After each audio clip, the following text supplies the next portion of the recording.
Okay. सगळ्यात पहिल्यांदा good morning everyone. तर आज आपण म्हणजे प्रतीक जो आहे लास्ट बॅचचा स्टुडंट तर तो TCS मध्ये प्लेस झालेला आहे रिसेंटली आणि आज आपण त्याच्याकडनं बस फक्त मोटिवेशनल गोष्टी आपण आज ऐकून घेणार आहे. म्हणजे तो कशा पद्धतीने प्लेस झाला. आता ज्या पद्धतीने मी जवळपास लास्ट 10 इयर्समध्ये क्लासेस वगैरे घेत होतो म्हणजे ॲज अ वर्किंग असताना पण I am planning to put my efforts in classes and all.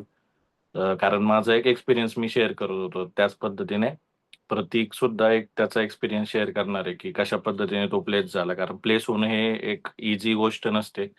खूप साऱ्या गोष्टी तुम्हाला त्याच्यामधनं जायला लागतात.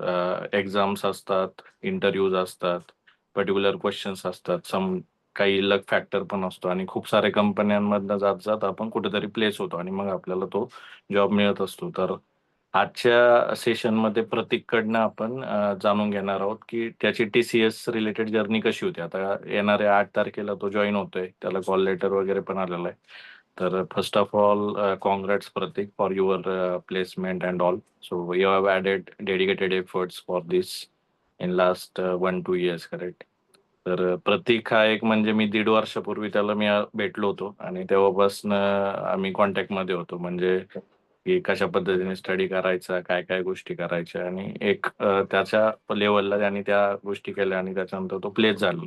तर आजच्या सेशनमध्ये आपण जाणून घेणार आहोत, की त्याची जर्नी कशी होती, कशा पद्धतीने गोष्टी त्याचं बॅकग्राऊंड काय होतं, कुठला कोर्स त्याने केला आणि त्याच्यानंतर आता तो TCSमध्ये प्लेस कसा झाला. तर TCS ही एक खूप रिप्युटेड कंपनी आहे आणि चांगल्या पद्धतीने फ्रेशर्सला किंवा इंटर्न्सला त्याच्यामध्ये चान्स मिळत असतो. तर हेच आपण आजच्या सेशनमध्ये जाणून घेणार आहोत. Pratik maybe you can start.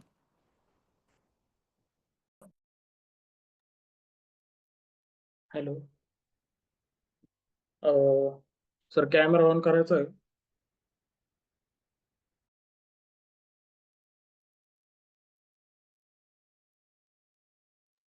I have given access to you.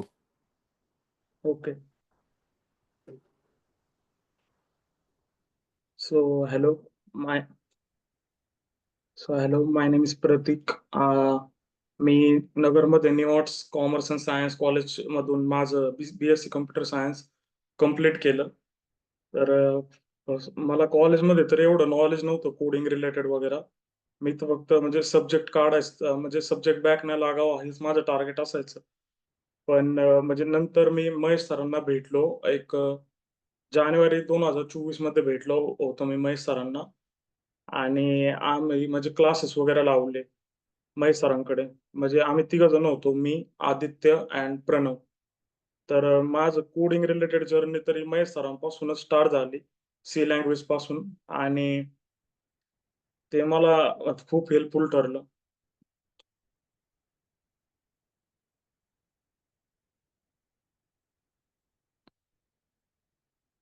आणि त्यानंतर महेश सरांनी सी लँग्वेज वगैरे पासून माझी स्टार्टिंग केली. आणि म्हणजे कोडिंग क्वेश्चन, लॉजिक बिल्डिंग हे सगळं महेश सरांनीच सुरू केलं व किशोर सर पण आमचे सेशन घ्यायचे. आणि त्यानंतर म्हणजे मी पुण्याला शिफ्ट झालो BSc कंप्लीट झाल्यानंतर. नगरमध्ये तरी आयडिया नव्हती याच्याविषयी काही, की जॉब कशा सर्च करायच्या वगैरे, वगैरे काहीच आयडिया नव्हती. पुण्याला MSc साठी शिफ्ट झालो आणि त्यानंतर म्हणजे हायरिंग वगैरे बघायला लागलो. आणि सरांनी आरती मॅम थ्रू आमचे जावाचे पण सेशन कंप्लीट केले होते. आणि जावाचं सेशन कंप्लीट केल्यानंतर आम्हाला इंटर्नशिपमध्ये सरांनी API वगैरे बनवायला शिकवलं होतं. CRUD operation, API backend write करणं, हे सगळं शिकवलं होतं. तर TCSमध्ये माझा फर्स्ट इंटरव्ह्यू होता आणि फर्स्टच ॲप्टी होती TCSमध्ये माझी. तर ॲप्टीमध्ये माझा कोड क्रॅक झाला कारण प्रॅक्टिस होती आधीची. कोड वगैरेची, लॉजिक वगैरेची चांगलं होतं म्हणजे. आणि कोड क्रॅक झाला TCSचा. माझं स्मार्ट हायरिंग म्हणजे स्मार्ट हायरिंग, इग्नाइट हायरिंगमध्ये होतं. तर स्मार्ट म्हणजे लोवर मार्क्सवाले स्मार्टला टाकतात आणि हायर मार्क्सवाले इग्नाइटला टाकतात. तर माझं इग्नाइटला झालं. त्यानंतर मला इग्नाइट इंटरव्ह्यू आला. आणि इग्नाइट इंटरव्ह्यू हा माझा फर्स्ट इंटरव्ह्यूच होता. आणि म्हणजे माझं जे इंटर्नशिपमध्ये झालं होतं, 1 मंथच झालं होतं माझं इंटर्नशिपला तेव्हा. क्रेड ऑपरेशन, ईपीआय वगैरे. माझं फक्त रिझ्यूम मध्ये तेवढंच होतं. आणि एपीआय बॅक एंड राईट करणं हे ते त्यावरच माझा इंटरव्ह्यू झाला. पण खूप चांगला इंटरव्ह्यू झाला पास्ट एक्सपिरियन्स नुसार. आणि महेश सरांनी पण खूप गाईड केलं होतं इंटरव्ह्यू विषयी, कसं बोलायचं, काय अबाउट कम्युनिकेशन अँड ऑल. सरांनी सगळं सांगितलं होतं. आणि ईपीआय राईट करणं हे कंपन्यांना, आय थिंक म्हणजे मला तेव्हा कळालं की ईपीआय राईट करणं हे पण इम्पॉर्टंट आहे कंपनीसाठी. आणि कंपनी पण जास्त म्हणजे इम्पॉर्टंट देतं की बॅक एंड राईट करायला याला. तर माझा इंटरव्ह्यू पूर्ण बॅक एंड वरतीच झाला होता. मला फक्त एपीआय विषयी विचारत होते आणि कॉलेज प्रोजेक्टचं विचारत होते आणि काही लॉजिक बिल्डिंगचे क्वेश्चन विचारले. तर मग तेच झालं इंटरव्ह्यू मध्ये सगळं. आणि फर्स्ट इंटरव्ह्यू होता आणि फर्स्ट इंटरव्ह्यू माझा क्रॅक झाला. त्यानंतर तर इंटरव्ह्यू नाही दिला मी.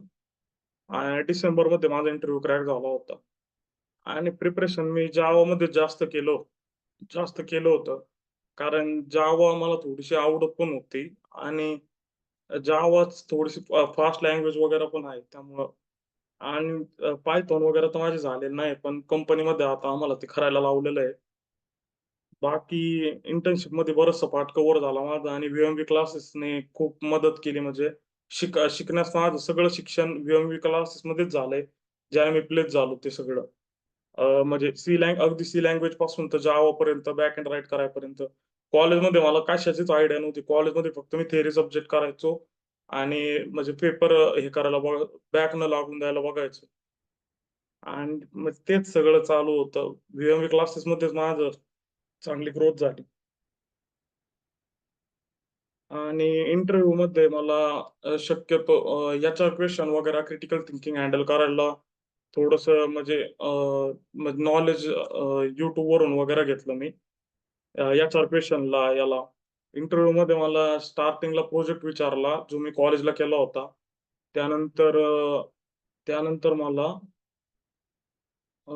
त्यांनी ई-पी-आयचंच विचारलं, की डेटा सेंड कसा होतो, म्हणजे एक्स-एम-एल फाईल वगैरे आपल्या रिक्वेस्ट कशा पास होतात ई-पी-आयच्या, किती रिक्वेस्ट असतात, वर्क कसं करतो, किती लेयर असतात, मॉडेल वगैरे विचारत होते. मग ते ए-पी-आय रिलेटेडच खूप सारं विचारलं मला, CRUD ऑपरेशन विषयी. परत बॅक एंड प्रॉपर वर्क कसं करतं ते विचारत होते. आणि त्यानंतर मला काहीतरी सर्टिफिकेट डाउनलोड करायचा क्वेशन विचारला होता. आय थिंक मला त्याच्याविषयी काहीच आयडिया नव्हती. तर मी तिथं म्हणजे त्यांना हे केलं नाही का, की मला आयडिया नाहीये असं. So I don't know about that असं नाही का. आणि त्यानंतर कोड वगैरे विचारले, की सिंगल डिजिटचा एक प्राईम नंबर प्रिंट कर, डबल डिजिटचा एक प्राईम नंबर प्रिंट कर, ट्रिपल डिजिटचा एक प्राईम नंबर प्रिंट कर असं. म्हणजे लॉजिकल कोड वगैरे विचारले. ASCII व्हॅल्यूचे कोड विचारले. आणि डी-एस तर नाही विचारलं, कारण बी-एससीचा हायरिंगचा इंटरव्ह्यू होता ना. जर एम-एससी असतं तर डी-एस विचारलं असतं.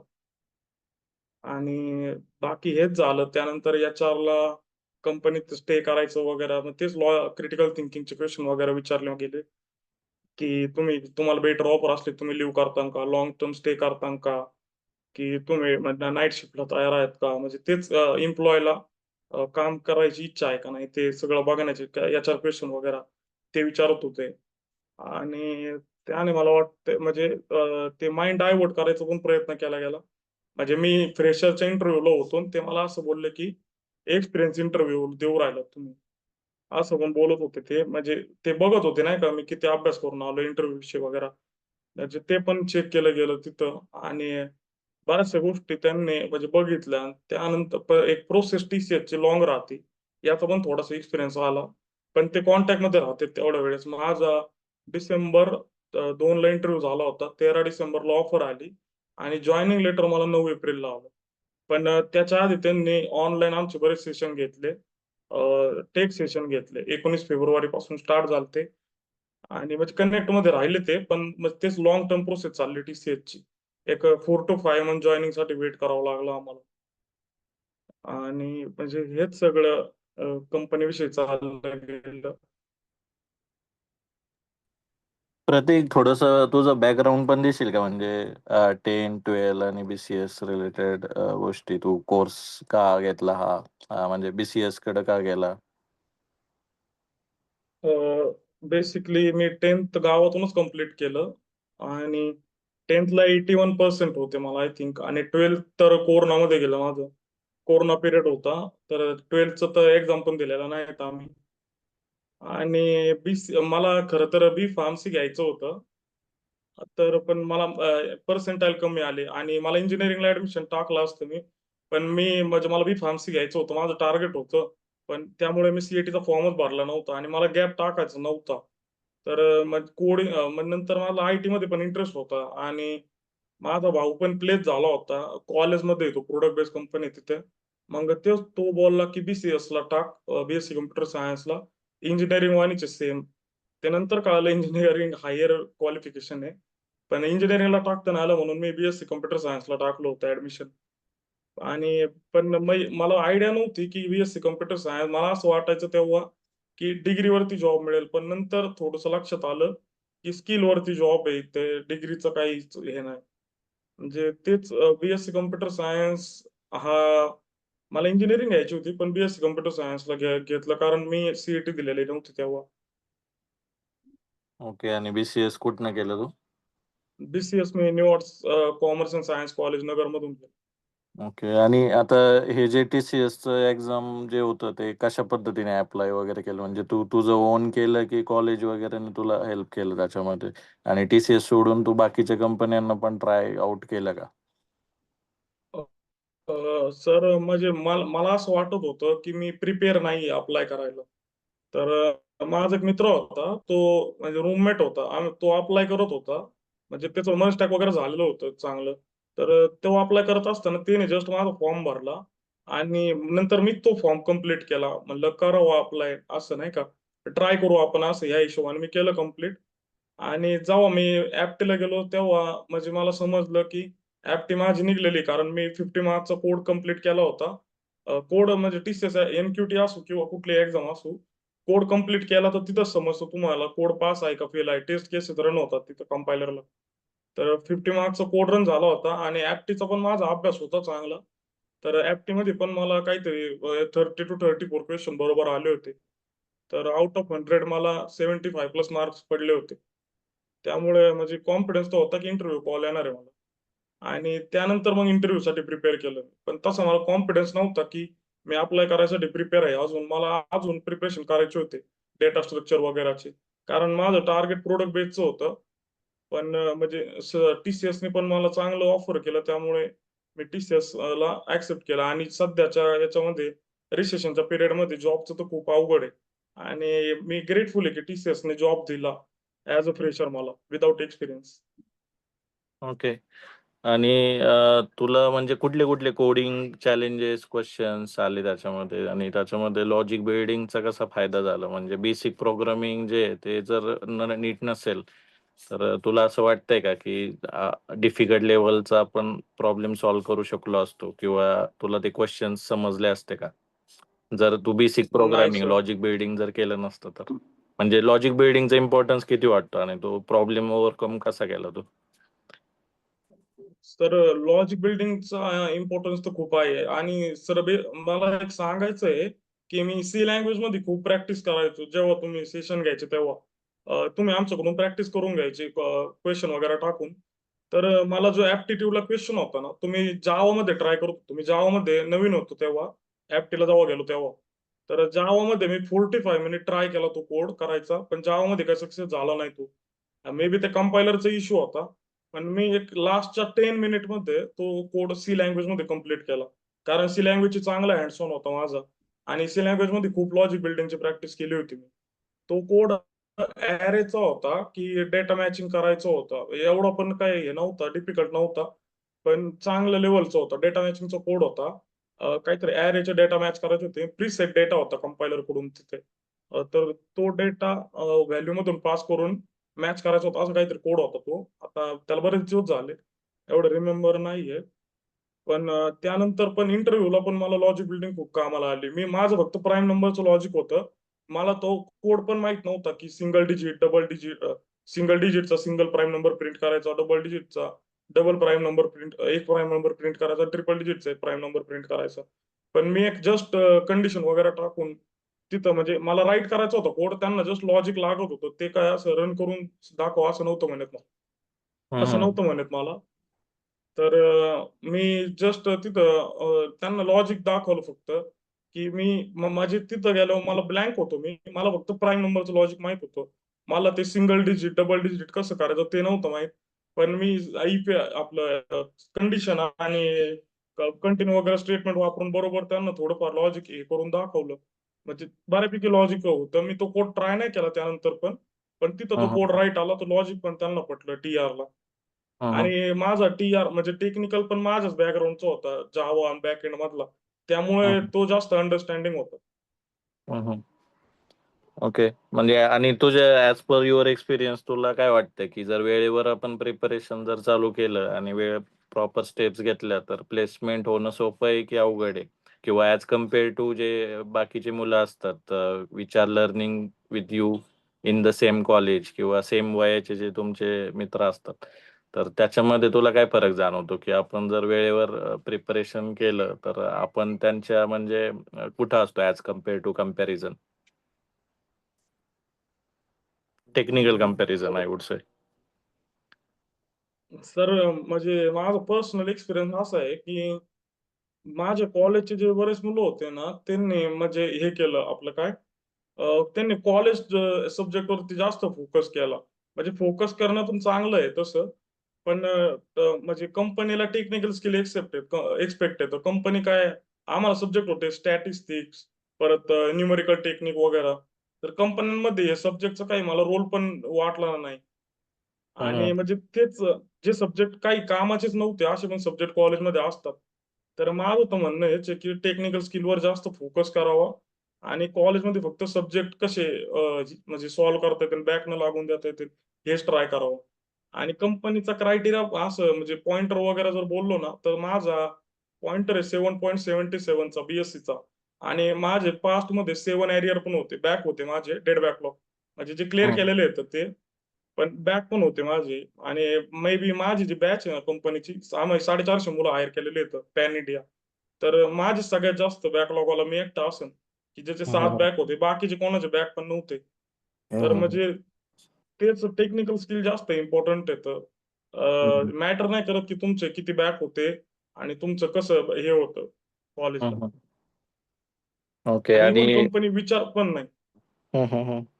हां, म्हणजे टेक्निकल स्किल इम्पोर्टंट आहे. मग तू याच्यामध्ये तुला थ्रूआउट द जर्नी असा सोर्स किंवा काय पुस्तकं किंवा व्हिडिओज तुला युजफुल आल्या, की जेणेकरून तू तो स्टडी करू शकला आणि तुला असं काय वाटतं, की ते जर केलं तर नवीन मुलं सुद्धा किंवा कुणी पण जे तुझ्याकडनं गाईडन्स घेतील किंवा फ्रेशर्स जे आहेत, जे ऑलरेडी कॉलेजमध्ये शिकतात, तर त्यांना सुद्धा रिसोर्सेससाठी हेल्प होईल. म्हणजे कोडिंग असो किंवा कुठली पण गोष्ट लर्निंग करण्यासाठी सेटअप असो, कंपायलेशन्स असो, डिबगिंग्स असो किंवा टेक्निकल कन्सेप्ट सुद्धा. तर तुला सोर्स असा काय वाटतो, की तू तो जास्त रेफर केला आणि तो झाल्यानंतर तुला जास्त बेनिफिट मिळालं?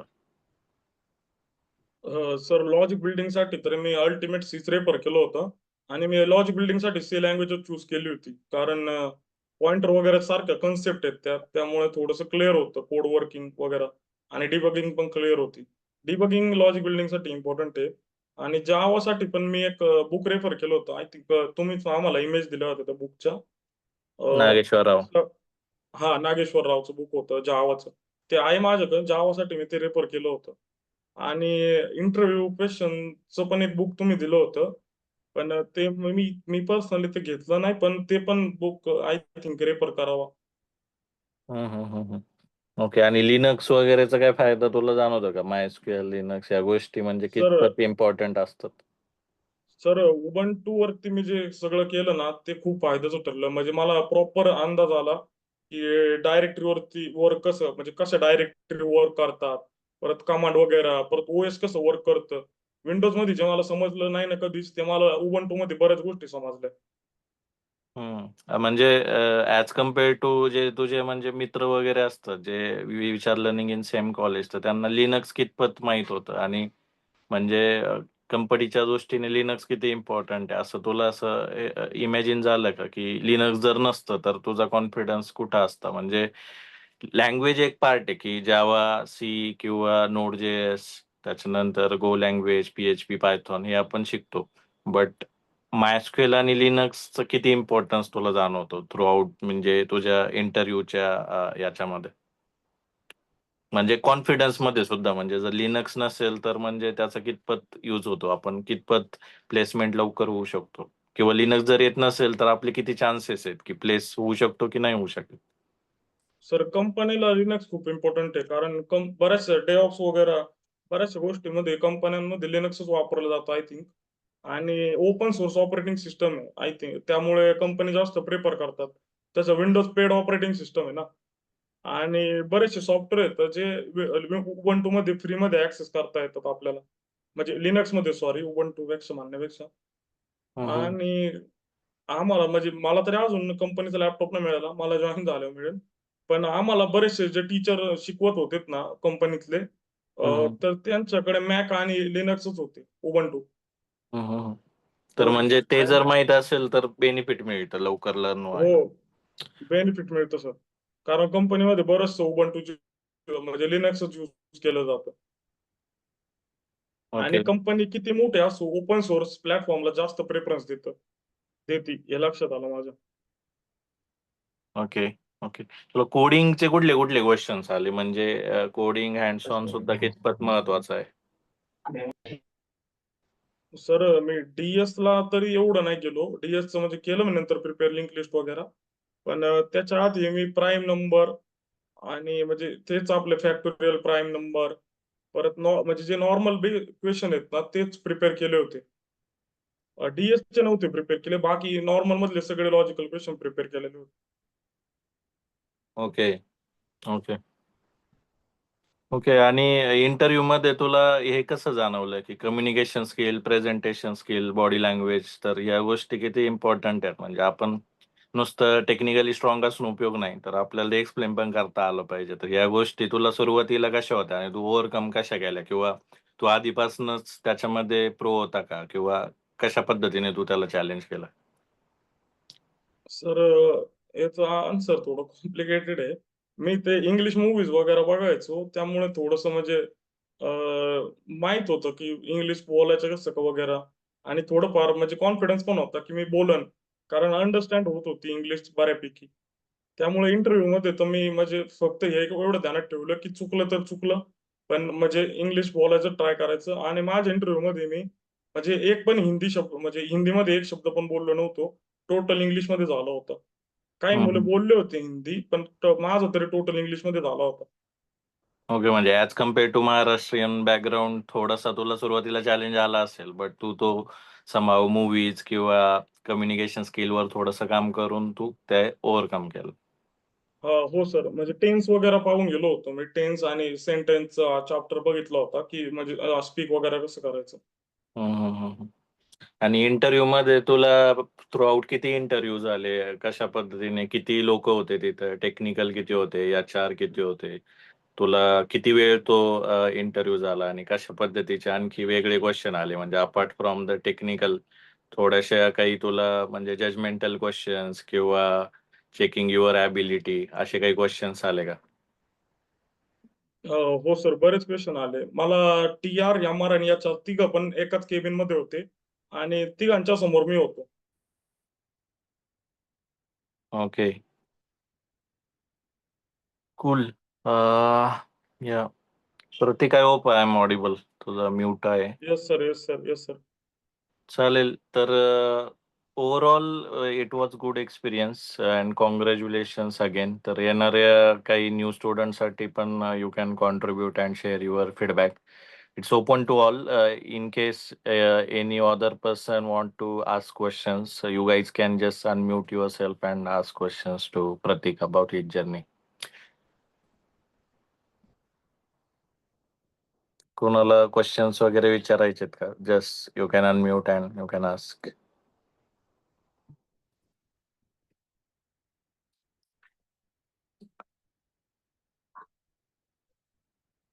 Okay. Throughout it was very good experience, आणि प्रतीकने त्याच्या पद्धतीने त्याचा TCSचा एक्सपिरियन्स शेअर केलाय. तर याच्यामध्ये कशा पद्धतीने त्याला चॅलेंजेस आले, ज्यावेळेस आपण ॲज अ फ्रेशर असतो तर कशा पद्धतीने आपल्याला हे डील करायला लागतं. आपण एक नॉर्मल बॅकग्राऊंड मधनं येतो आणि ज्यावेळेस कॉलेजला जातो तर कॉलेजचे सब्जेक्ट एक्झाम या सगळ्या गोष्टी असतात. तिथं पण आपल्याला एक करिक्युलम असतो आणि तो सब्जेक्ट पास व्हायचे असतात, पर्सेंटेज मिळवायचे असतात. बट हे सगळे करत असताना कंपनी किंवा कंपनीच्या ज्या प्रिरिक्विजिट्स आहेत, कंपनीचे डिमांड काय आहे, हे आपल्याला माहित असणं गरजेचं आहे. तर हा जो स्टडी आहे हा पण आधीपासून सुरू केला पाहिजे. माझ्या आधीच्या पण काहीतरी बऱ्याचशा व्हिडिओजमध्ये I have uploaded around 500+ videos on my both YouTube channel Techno Marathi with MW and DevOps lover. So माझ्या थ्रूआउट द 10 इयर्स एक्सपिरियन्समध्ये मी सगळ्या गोष्टी मराठी लँग्वेजमध्ये ऍड करायचा प्रयत्न केला, जेणेकरून नॉर्मल स्टुडंट्सला याच्यामध्ये हेल्प होणार आहे. तर you guys can just check on that and try to improve on your skills and prepare for the interviews. तर इंटरव्ह्यूमध्ये प्लेस होत असताना खूप साऱ्या गोष्टी महत्त्वाच्या असतात. आपलं कम्युनिकेशन स्किल, आपलं डेमॉन्स्ट्रेशन स्किल, त्याच्यानंतर आपल्याला जनरल नॉलेज सुद्धा किती आहे, चालू घडामोडी रिलेटेड, तुम्हाला वर्ड रिलेटेड किती गोष्टी माहिती आहेत, तुम्ही किती अप टू डेट राहतात. टेक्निकल नॉलेज सुद्धा खूप इम्पॉर्टंट आहे. लँग्वेजेस आपल्याला आल्या पाहिजेत, ऑपरेटिंग सिस्टीम आपल्याला समजलं पाहिजे, ऍप्लिकेशन डेव्हलपमेंट कसं आहे आपल्याला समजलं पाहिजे. मग ते मोबाईल ऍप्लिकेशन डेव्हलपमेंट असो, वेब ऍप्लिकेशन डेव्हलपमेंट असो किंवा API UI ऍप्लिकेशन डेव्हलपमेंट असो. कोडिंग मध्ये चालू करताना C लँग्वेज पासून तयार करा, कारण बऱ्याचदा जर 1000 मुलं आहेत, 10,000 मुलं आहेत, 1 लाख मुलं आहेत, तर जवळपास 99% मुलांना फक्त थेरॉटिकल नॉलेज असतं आणि 1% मुलांनाच फक्त कोडिंगचं नॉलेज असतं. आणि त्या 1% मध्ये तुम्हाला कसं जाता येईल ते तुम्हाला ठरवायचं असतं. तर याच्यासाठी जो तयारी आहे ही तुम्ही कोर्स तुमचा कम्प्लीट झाल्यानंतर डायरेक्ट करू नका.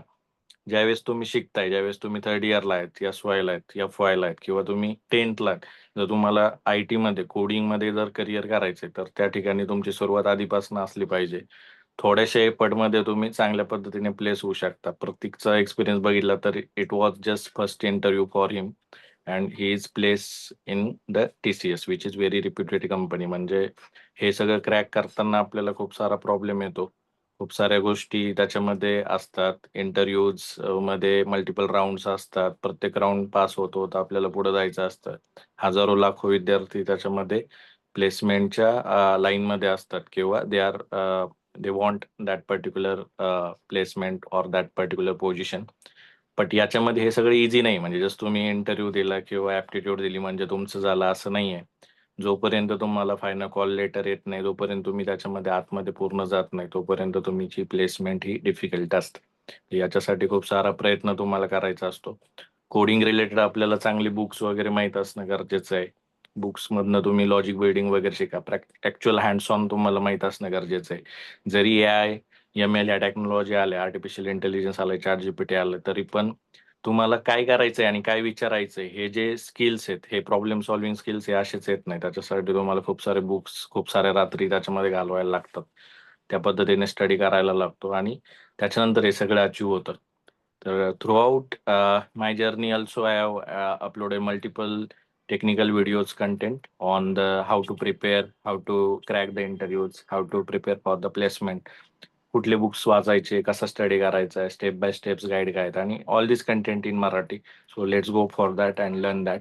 आजच्या व्हिडिओमध्ये सुद्धा प्रतीकने चांगल्या पद्धतीने त्याचं गायडन्स दिलेलं आहे. येणाऱ्या काही सेशनमध्ये सुद्धा असे बाकीचे स्टुडंट सुद्धा व्हिडिओज थ्रू किंवा युट्यूबच्या माध्यमातून we are communicating with you guys.